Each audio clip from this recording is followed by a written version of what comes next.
dengan diadakan pernikahan ini harapan besar kita bahwa kita tetap istiqomah, konsisten, serta tetap pada rule yang sebenarnya, bahwa organisasi tetap mensejahterakan anggota dan keluarganya. Pada malam hari ini, pemateri kita dari PC akan memberikan suatu hal yang baru, termasuk peran bakor dalam membina soliditas dan solidaritas. Mungkin secara kalimat, secara redaksi, ya, itu sangat-sangat kental di kuping kita. Tetapi kadang-kadang prakteknya memang agak susah. Dan itu bukan hanya di Fajar, tetapi hampir dikatakan semua bakor-bakor di perusahaan lain. Nah, pada kesempatan malam ini, tim PC akan memberikan materi bagaimana seharusnya kita bertindak, berbuat dalam kerangka mencapai tujuan tersebut. Untuk itu kami mohon ke teman-teman bisa menyimak, ya, nanti bisa diimplementasikan di lapangan ketika kita pulang menjadi bakor yang sebenarnya dengan aura yang semangat yang baru, ya. Baik, untuk mempersingkat waktu, untuk selanjutnya kami serahkan ke tim pemateri dari PC. Waktu dan tempat kami persilakan. Assalamualaikum warahmatullahi wabarakatuh. Saya ulangi sekali lagi, ya.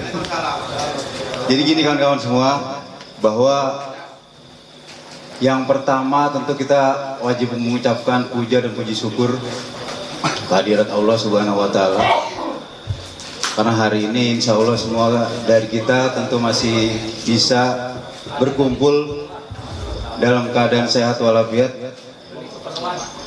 Yang pertama tentu yang sama-sama kita hormati Bung Ono Kartono, kemudian juga Bung Heri Gonzales, dan tentunya kawan-kawan dari pengurus PUK SPK SPSI PT Fajar Surya Wisesa yang dikomandoi oleh Bung Kristofan beserta seluruh jajarannya, dan tentunya kawan-kawan bakor, kawan-kawan brigade dari PUK SPK SPSI PT Fajar Surya Wisesa yang tidak bisa saya sebutkan satu persatu namanya. Hidup brigade, hidup bakor. Senang kalau gini. Ya, pada kesempatan hari ini, ya, jadi hari ini saya pakai baju Jepang, tapi bukan berarti saya cinta dengan negara Jepang. Saya ingin menyampaikan bahwa hari ini saya adalah jongos Jepang juga, ya.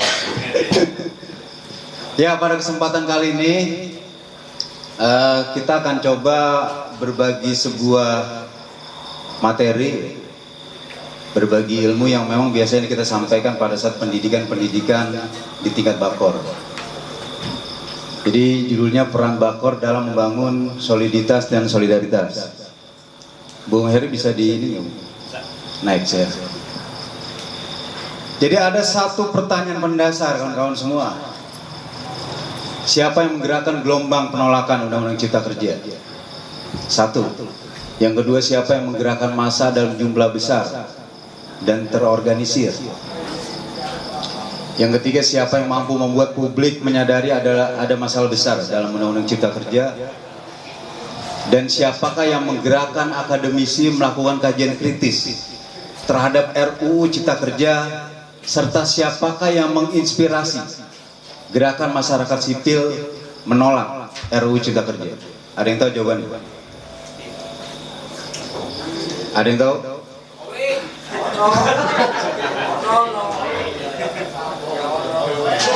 Ya, jawabannya kita semua. Jawabannya serikat pekerja yang melakukan ini semua. Nah, gerakan yang kita lakukan, bagaimana kita bisa menggerakkan massa dalam jumlah besar, ya, menggerakkan akademis untuk melakukan kajian-kajian, kemudian juga banyak hal yang sampai kemudian menginspirasi gerakan masyarakat untuk menolak Undang-Undang Cipta Kerja. Itu saya rasa bukan hanya kita lakukan pada saat kita melakukan aksi, demonstrasi, atau bahkan unjuk rasa. Tapi ternyata kita bisa melakukan hal ini bukan hanya melalui media-media seperti itu, tapi ternyata media-media sosial yang teman-teman punya, baik Facebook, Twitter, Instagram, dan seterusnya, ini kita gunakan saat itu. Kita menyampaikan kegalauan kita menyampaikan kekhawatiran kita, kejamnya Omnibus Law, kejamnya Undang-Undang Cipta Kerja. Untuk kemudian apa? Kita ingin mengajak satu masyarakat, buruh khususnya, bahwa ternyata Undang-Undang Cipta Kerja itu sangat mendegradasi, sangat menjolimi kaum pekerja. Dan itu kita lakukan melalui media sosial, kawan-kawan, melalui akun kita masing-masing. Mungkin kawan-kawan tidak menyadari bahwa yang dilakukan oleh kawan-kawan ternyata tidak langsung berefek. Tapi sebetulnya semua ternyata punya andil besar yang kemudian semua ini bisa terjadi. Nah, oleh karena itu, dalam pembukaan anggaran dasar dan anggaran rumah tangga kita di Serikat Pekerja ini jelas.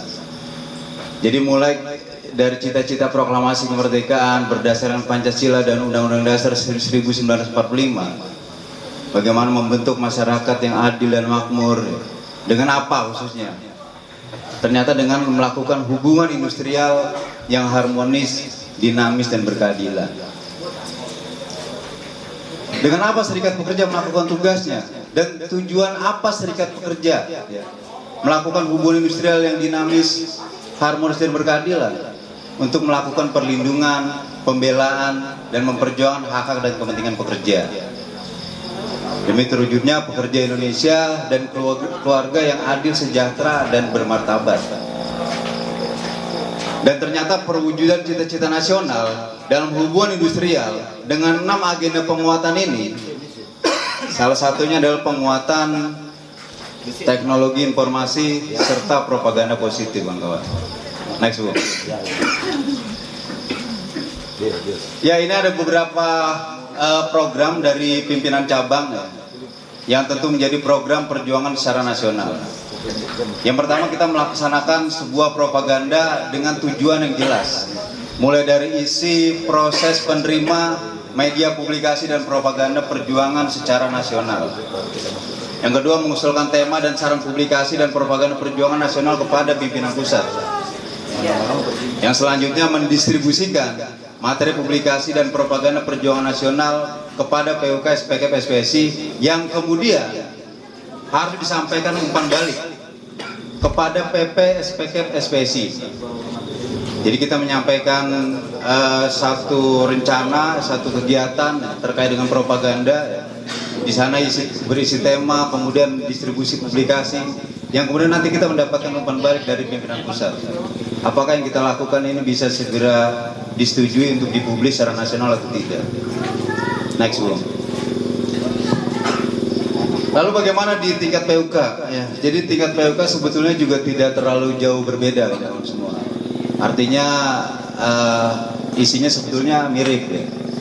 Bagaimana kita melakukan propaganda juga, ya, isi, tujuan, dan seterusnya, sampai kemudian apa yang menjadi kegiatan kawan-kawan dalam melakukan propaganda atau kampanye ini kemudian juga mendapatkan umpan balik, ya. Menjadi mendapat respon dari pimpinan pusat yang tentu difasilitasi oleh pimpinan cabang.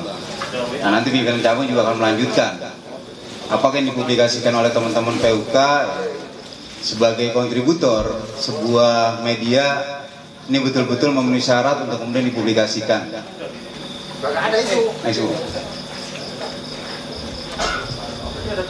Ya, melihat garis besar haluan organisasi di bidang propaganda, yang pertama tentu kita akan melihat dari aspek, ya. Jadi garis besar sebuah propaganda tentu kita menginginkan aspek propaganda positif, SPK, SPSI, untuk meningkatkan jumlah keanggotaan kita, dan pada akhirnya kita akan mengembangkan organisasi. Karena dengan jumlah anggota yang cukup maksimal, kita berharap tentunya bagaimana nanti di semua lembaga ketenagakerjaan. Artinya dengan keanggotaan yang cukup maksimal, kemudian difasilitasi oleh sumber daya yang baik, ya. Pengembangan organisasi pun kemudian akan berjalan dengan baik, ya. Sampai pada akhirnya kita akan menciptakan sebuah kebanggaan tersendiri. bahwa wakil-wakil dari kita itu nanti akan masuk pada lembaga-lembaga ketenagakerjaan. Contoh di Mahkamah Agung, ya, Hakim Mahkamah Agung.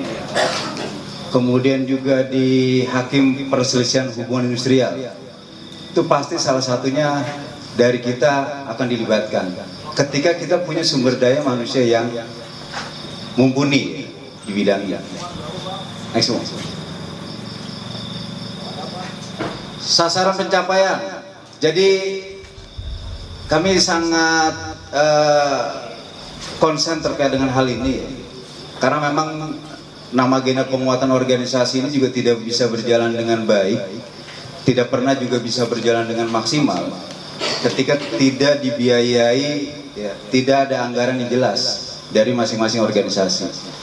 Oleh karena itu, berdasarkan hasil keputusan Rapimnas, ini harusnya COS organisasi sudah dialokasikan sekitar 10% untuk penganggaran media. Jadi media ini harus sudah diberikan biaya yang cukup, ya, sehingga pekerjaannya dapat difasilitasi oleh alat-alat yang cukup baik. Karena kita tahu nih, kamera yang dipegang oleh Bung Wido aja harganya nggak murah, ya. Belum lagi nanti rencananya mau beli drone katanya, ya. Amin ya. Drone itu harganya setahu saya 20 juta tuh. Ya dia bisa muterin pajar lah itu, bolak-balik lah. Penting itu. Jadi kalau ada apa-apa kita tahu juga kan. Apalagi pajar ini kan masa aksinya nggak sedikit kan. Jadi kalau kita melakukan aksi dalam jumlah besar, sudut pandang drone ini cukup bagus itu. View-nya bagus. Jadi nanti bisa menangkap gambar yang lebih baik lagi. Sebetulnya promosi dan nanti Bung Kristopan bisa realisasi mudah-mudahan. Karena habis itu ketika Pajar nanti beli, saya nanti pertama minjem biasanya. Ya, kemudian kita juga tentu harus aktif ya melakukan berbagai propaganda. Propaganda di media sosial, dan ini bentuknya bukan hanya tim media yang kemudian hanya bekerja, tapi teman-teman yang lain juga harus melakukan hal yang sama. Karena tidak mungkin kita mengandalkan tim media yang hanya berapa orang nih, Bung Wido? 6 orang. Sementara di Pajar orangnya kan nggak sedikit kan. Maka perlu bantuan kontributor agar beritanya juga lebih baik ya, lebih menarik ya, dan informasi juga lebih berimbang, sehingga nanti ya dapat lebih maksimal bagaimana tujuan propaganda ini dilakukan. Kita ingin sekali lagi perwakilan kita ada di semua lembaga ketenagakerjaan ya, baik di nasional maupun di internasional ya. Jadi kalau internasional jelas lah ya, Pak Andi Gani presiden kita ini masuk dalam kepengurusan di ATUC kalau misalnya ya. Dan kita menginginkan juga media online yang efektif dan pencanangan radio dan TV. Jadi kalau masih dengar radio, ini sebetulnya hasil Rapimnas yang lama gitu. Jadi nanti kalaupun memang harus ada perbaikan ya, mungkin di Munas berikutnya radio kayaknya harus dihapus nih, udah nggak zaman sekarang. Kalau dulu kita sering kan dengar radio 2 ban gitu, 4 ban kan, bannya pada bocor udah nggak bisa hidup lagi tuh radio. Next one. Ya, jadi kawan-kawan, propaganda itu ternyata punya tugas yang cukup penting ya. Jadi kenapa kita ini harus tahu gitu kan, harus mengerti. Ada kaitannya dengan peningkatan kualitas PKB. Kenapa?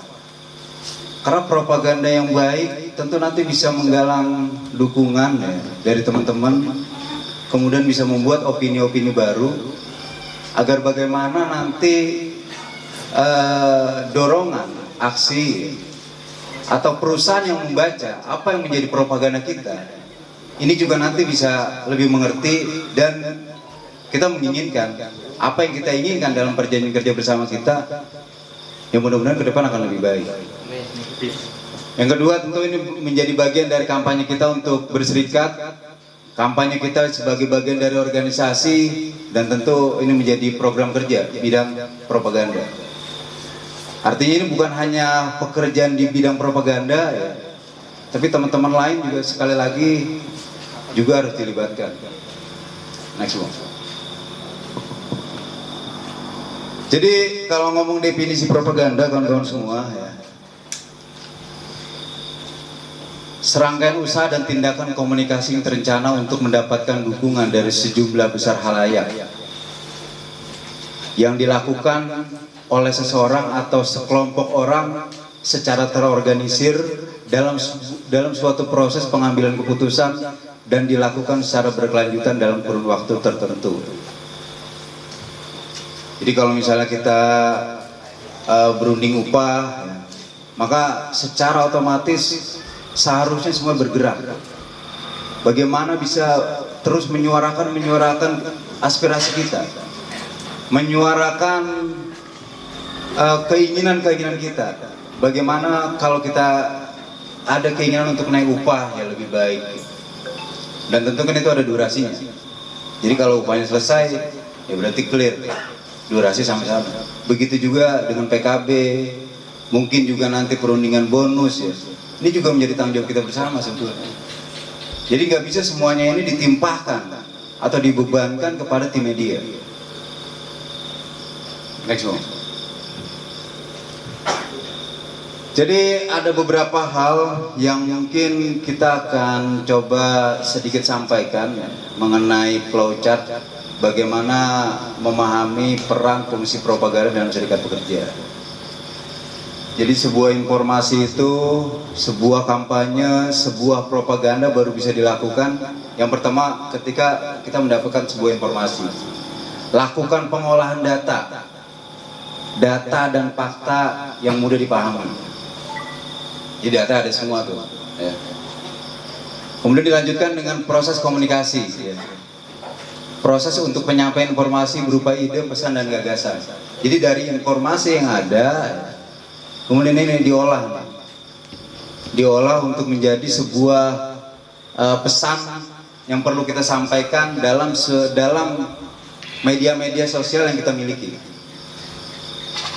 Itu banyak tuh ya, ada Twitter, ada macam-macam lah itu, Facebook, ya, YouTube dan seterusnya lah. Sampai kemudian propaganda itu sendiri. Jadi bagaimana kita bisa mempengaruhi sikap atau pendapat secara pendapat umum. Jadi kalau kita ngomong internal di Fajar Surawisesa, maka bagaimana apa yang kita ingin sampaikan, opini yang kita buat itu dapat mempengaruhi teman-teman anggota di PUK Fajar Surawisesa. Kita pengen apa nih? Kita pengen bonus lah misalnya. Argumentasi kita apa? Pengen dapat bonus. Apakah itu menjadi hak kita? Lalu bagaimana kita mendapatkannya? Dengan cara apa kita mendapatkannya?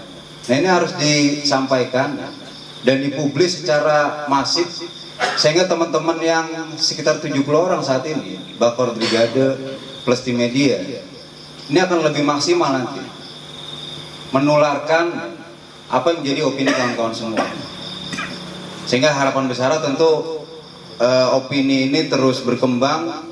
Opini ini akan mempengaruhi orang-orang lain khususnya di anggota Fajar Surawisesa yang kemudian opini ini akan diikuti oleh kawan-kawan anggota semua.